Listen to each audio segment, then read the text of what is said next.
Avez-vous déjà entendu parler de la consigne des bouteilles plastiques pour recyclage ? Déjà en place dans d'autres pays européens, comme l'Allemagne, ce dispositif consiste à rapporter ces bouteilles en plastique dans un appareil pour qu'elles soient ensuite recyclées. Dans quelques mois, une décision sera rendue par les pouvoirs publics pour développer ou pas ce dispositif en France. Le sujet préoccupe actuellement certains acteurs du secteur des déchets. Pourquoi ?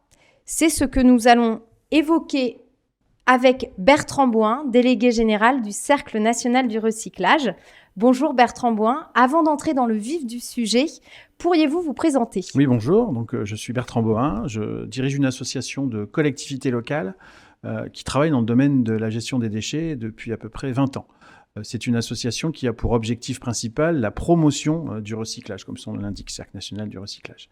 Et à titre personnel, donc, je fais partie de beaucoup d'instances de réflexion autour de l'organisation de la gestion des déchets au niveau national. Alors, vous êtes donc aujourd'hui au cœur du sujet qui nous intéresse, qui nous rassemble, la consigne des bouteilles plastiques pour recyclage. Tout à fait. Je fais partie des acteurs régulièrement consultés, concertés sur cette question qui nous prend beaucoup de temps en ce moment, en effet. Venons-en à ce sujet. Est-ce que vous pourriez en quelques mots nous expliquer ce qui est aujourd'hui envisagé par le gouvernement sur cette consigne ? Alors, le gouvernement, aujourd'hui, organise une grande concertation au niveau d'abord des acteurs, mais ensuite, elle va organiser ça de manière un peu plus régionale, autour de la consigne des bouteilles de boissons en plastique. Je tiens à préciser ces éléments-là, parce que quand on parle consigne aux gens, ils pensent tout de suite à ce qu'ils avaient vécu dans les années 70-80, la consigne du verre pour réemploi. Donc cette consigne, la vraie consigne entre guillemets, qui consistait à ramener son emballage en verre pour qu'il soit nettoyé et réemployé, réutilisé, mais dans le même état entre guillemets, c'est pas du tout ça aujourd'hui. On va aujourd'hui réfléchir à la consigne des bouteilles de boissons en plastique. Donc l'aspect réemploi, réutilisation, c'est impossible. On le voit tout de suite, dès qu'on ouvre une bouteille plastique, elle se tord, voilà. Donc impossibilité. C'est juste un principe de regarder cet emballage-là précisément. Pourquoi un tel projet ? Il y a une directive qui impose des objectifs de collecte et de recyclage, mais d'abord de collecte en premier lieu. Ces nouveaux objectifs sont 77% de collecte des bouteilles de boissons en plastique en 2025 et 90% de collecte toujours en 2029. Donc c'est pour ça qu'on s'associe, parce qu'on n'y est pas encore aujourd'hui. En France, on est à 61% en 2021. Et donc, comme il faut atteindre ces objectifs, on se pose la question de comment on va faire.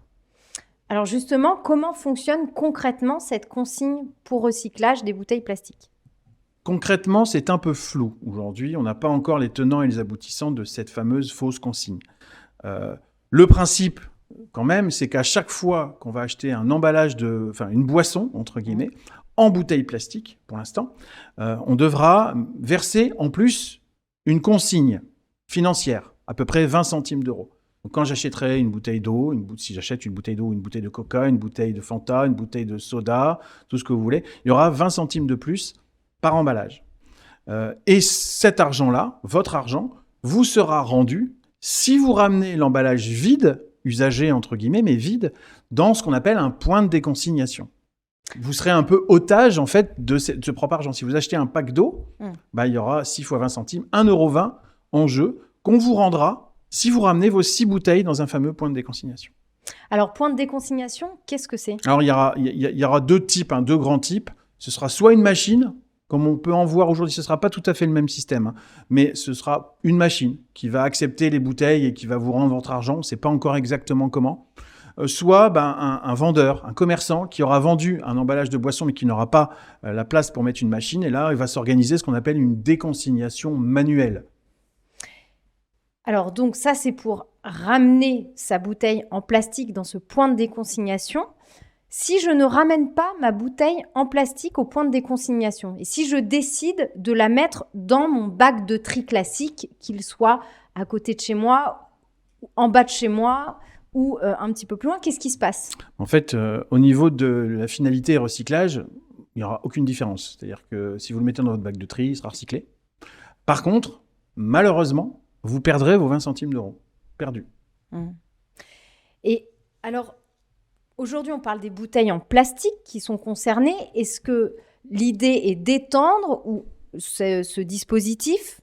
Est-ce que la brique de lait, par exemple, elle peut être concernée ou est-ce qu'on s'en tient aux bouteilles en plastique? Alors, il y a plusieurs scénarios qui sont aujourd'hui sur la table à tester. Ce que je l'ai dit tout à l'heure, l'objectif, c'est sur les bouteilles de boissons en plastique.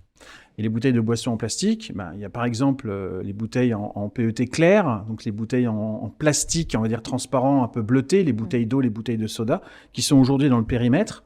C'est vrai qu'il y a les bouteilles de lait. On peut élargir le périmètre en y mettant les bouteilles blanches, un peu blanches opaques. C'est du PET opaque ou du PEHD pour l'aspect un peu plus technique. Et en plus de ça, on met un scénario où on y mettrait les canettes acier et aluminium. Et enfin, un quatrième scénario où on mettrait donc tous les emballages vus auparavant, plus les tétrabriques, les emballages pour liquide alimentaire, les briques de lait, entre guillemets. Et quand on regarde un peu en termes d'unités, pour savoir un peu le nombre d'emballages qui sont concernés, ça oscille entre 12 milliards, si on regarde le périmètre le plus petit, à savoir les bouteilles de boissons, de soda et d'eau, jusqu'à 20 milliards d'emballages qui pourraient être concernés par cette fameuse consigne. Et pour bien comprendre, pour s'y retrouver et pour se projeter, est-ce qu'on pourrait refaire un point sur le geste de tri de l'usager? Le geste de tri, depuis officiellement le 1er janvier 2023, donc c'est tout récent, il est très simple. Il faut mettre tous ces emballages et ces papiers dans le bac de tri, dans le bac jaune. C'est très, très, très simple. Le verre à côté, bien sûr, il y a des colonnes d'apport volontaires ou des bacs en porte-à-porte aussi, ça peut arriver, mais tous les emballages et tous les papiers dans le bac de tri. Il ne faut plus regarder par matière, etc. Il faut simplement regarder, c'est un emballage, alors ça va dans le bac de tri. Mais alors, si on a simplifié le geste de tri, quel est l'intérêt de cette consigne des bouteilles plastiques pour recyclage si ça vient complexifier le système? Je réfléchis parce que c'est une bonne question. En fait, l'intérêt, je ne le vois pas vraiment. Peut-être permettrait-il, cette fameuse consigne, fausse consigne, permettrait-il d'atteindre les objectifs plus rapidement? C'est peut-être le seul intérêt qu'on peut le trouver. Après, il faut regarder effectivement l'intérêt de qui. C'est-à-dire? En fait, ce n'est pas l'intérêt environnemental. Alors, pour plusieurs raisons. La première raison, je l'ai dit tout à l'heure, il faudra, pour avoir un dispositif de consignation efficace, entre 50 000 et 100 000 points de déconsignation, dont à peu près 50 000 machines. Ces machines, elles ont un coût environnemental. Il va falloir les construire, il va falloir prendre des matières premières pour justement les fabriquer. C'est des machines qui vont intégrer des écrans, des capteurs, peut-être des compacteurs, des broyeurs, qui vont devoir trier les emballages si c'est du PET clair, du PET foncé, des canettes. Enfin, ça va être assez compliqué. Et ces machines-là ont un coût environnemental vraiment important.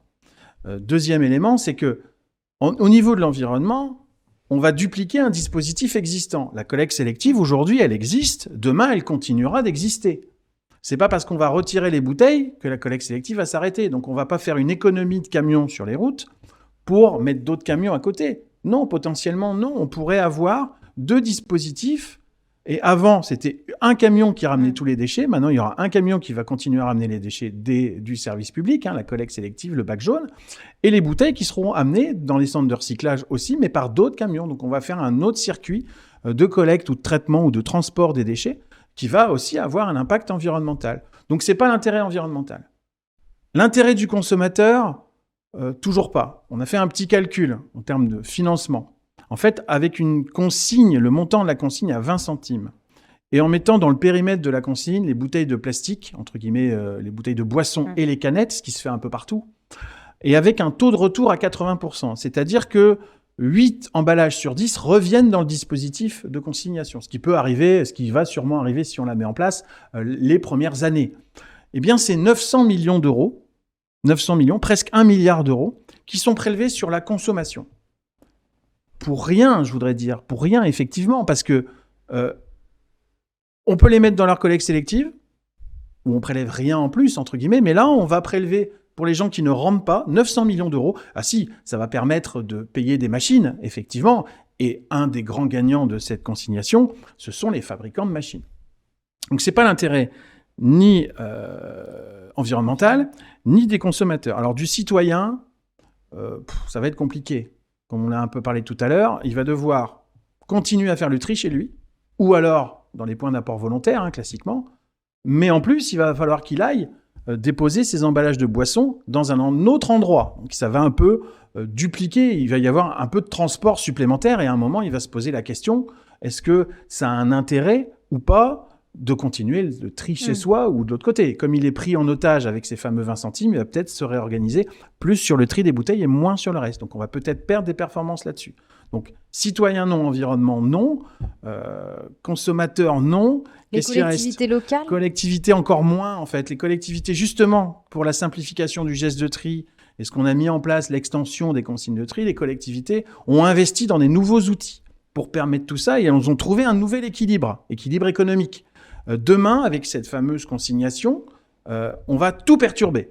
Parce que la collectivité, elle va devoir collecter, mais peut-être y aura-t-il moins d'emballage, peut-être que ça va générer des surcoûts de collecte, des surcoûts de traitement. Tout ça doit être étudié et c'est en cours, mais ce n'est pas forcément le meilleur choix qui peut être fait.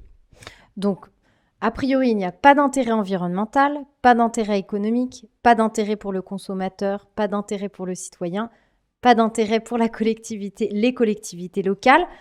Donc, finalement, à qui profiterait le système ? Y a-t-il un intérêt à avoir cette consigne des bouteilles plastiques pour recyclage ? Alors, le principal intéressé dans l'arrivée de cette consignation et de cette consigne, c'est le fabricant, c'est le metteur en marché. Pour lui, je pense que c'est tout bénéf, comme on dit, tout bénéfice. Premier bénéfice, c'est que l'argent, les 900 millions d'euros qu'on a parlé tout à l'heure, qui va les récupérer ? C'est lui. C'est le metteur en marché qui va les récupérer. Ensuite, il ne va plus payer ce qu'on appelle l'éco-participation. C'est cette petite somme financière qui est payée par chaque emballage qui permet de payer la collecte sélective et le tri aujourd'hui. Celle-là, il ne la paiera plus puisqu'il va mettre en place un dispositif de consigne. Donc, il ne passe plus par la collecte sélective, donc il ne paye plus cette petite éco-participation. Et troisième point, aujourd'hui, la matière première, le plastique issu des bouteilles qui sort, entre guillemets, des centres de tri, a une valeur. Les metteurs en marché rachètent ce plastique aujourd'hui pour pouvoir l'intégrer dans leurs bouteilles, pour faire du plastique recyclé. Demain, si la bouteille reste la propriété du metteur en marché par ce principe de consignation, il n'aura plus à racheter cette matière. Donc lui, il a 3 gains potentiellement économiques. Alors c'est sûr qu'il va devoir payer le dispositif, mais au bout de 2-3 ans, ce sera amorti et il aura encore plus d'argent dans le creux de sa poche. Si on décide de ne pas aller vers cette consigne des bouteilles plastiques pour recyclage, si on reste dans le système actuel, est-ce qu'on peut tout de même atteindre l'objectif de collecter 77% des bouteilles en plastique de boissons en 2025 avec une projection de 90% en 2030 ? Alors, on est sur le chemin aujourd'hui. Il faut dire les choses concrètement. 61% de taux de collecte des bouteilles, tout confondu, en France, donc pas que service public. Au niveau du service public, on a eu un petit calcul récemment, on est à 67% aujourd'hui de taux de collecte des bouteilles. En 2021, on est à 67% de taux de collecte des bouteilles dans le service public. On gagne à peu près 3% par an grâce à ce que j'ai appelé tout à l'heure l'extension des consignes de tri, la simplification du geste.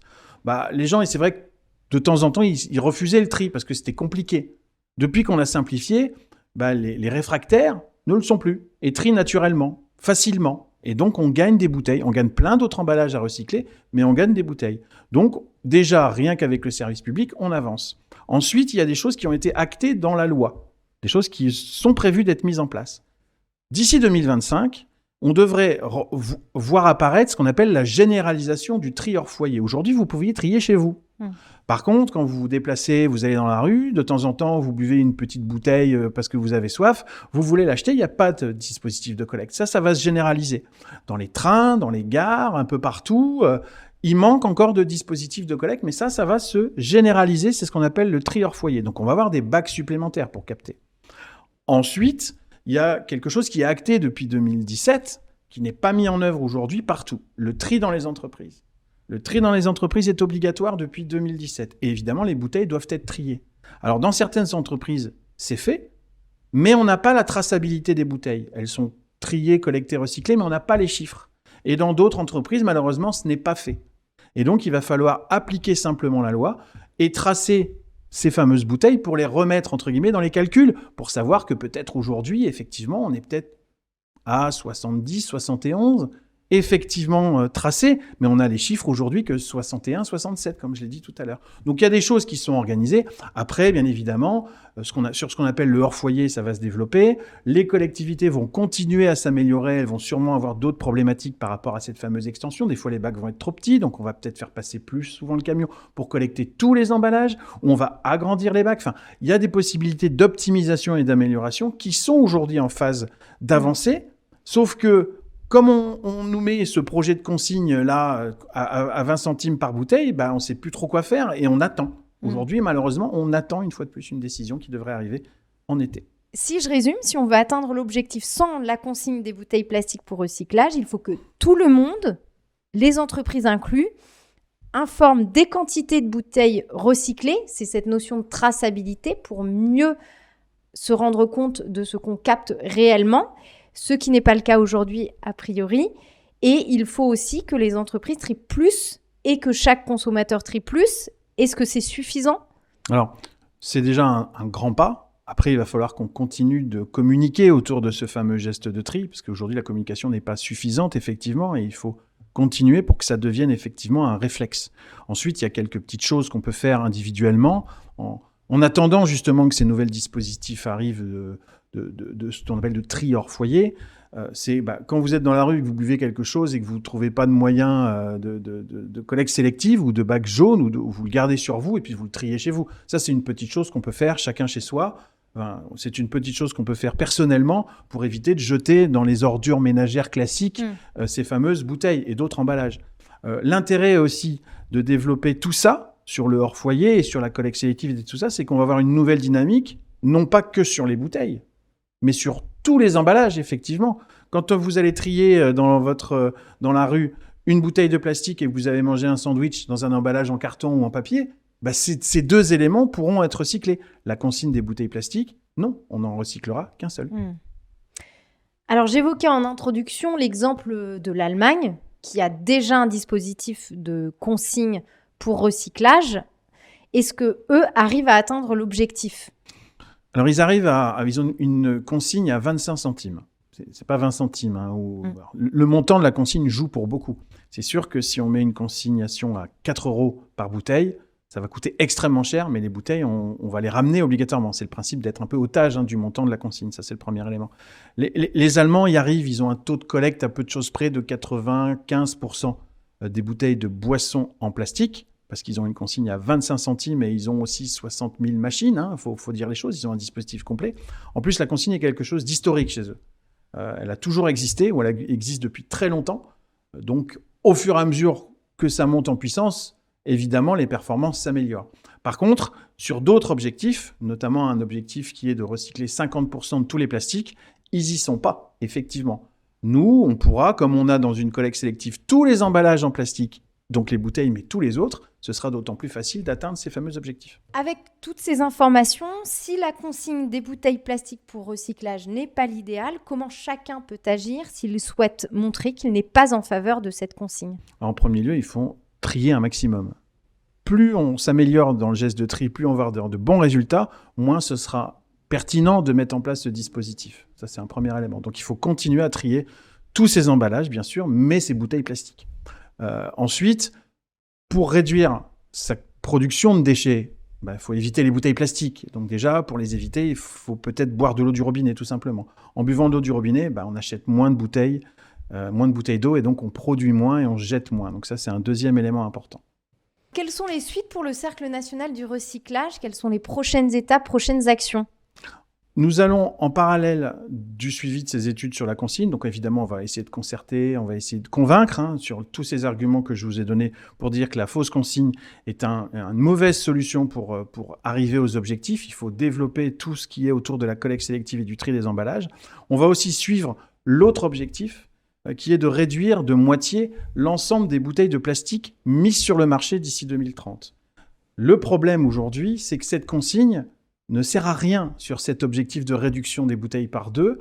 Au contraire, c'est un objectif qui va peut-être ancrer la bouteille comme obligatoire et nécessaire et qui va un peu verdir son image, puisqu'on va lui dire maintenant qu'elle est consignée, elle sera recyclée et on va la recycler à 90%. Donc, continuez à boire de l'eau en bouteille, continuez à boire des sodas, pas de problème, l'impact environnemental est géré grâce à la consigne. Mais ce n'est pas comme ça qu'il faut fonctionner.